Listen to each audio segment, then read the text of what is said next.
I work on cargo ships. A scarred whale began acting erratically around us.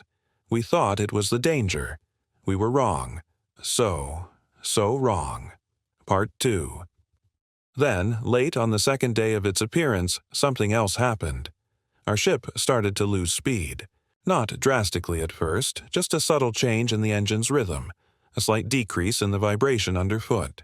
The chief engineer, a perpetually stressed man, was down in the engine room for hours.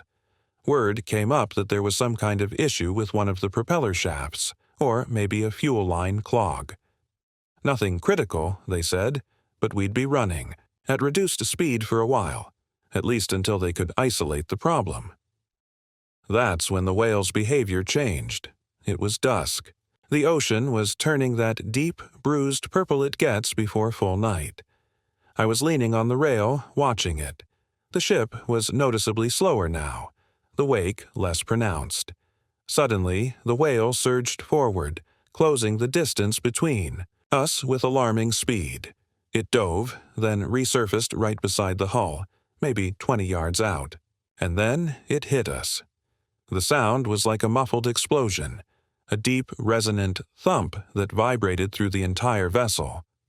Metal groaned. I stumbled, grabbing the rail.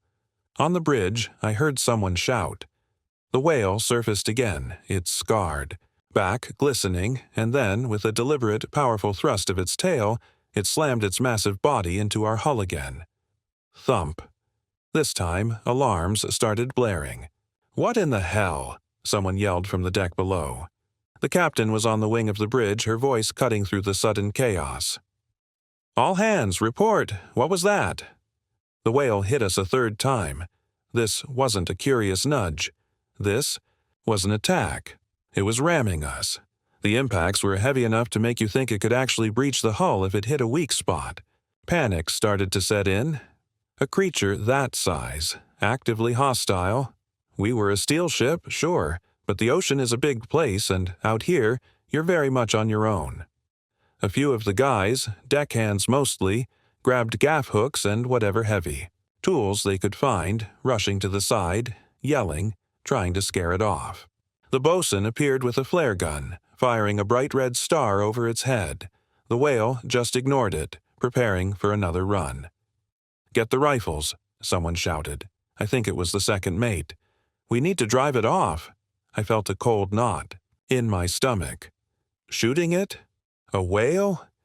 It felt monstrously wrong, but it was also ramming a multi-ton steel vessel, and that was just insane. It could cripple us, or worse, damage itself fatally on our hull. Follow for Part 3.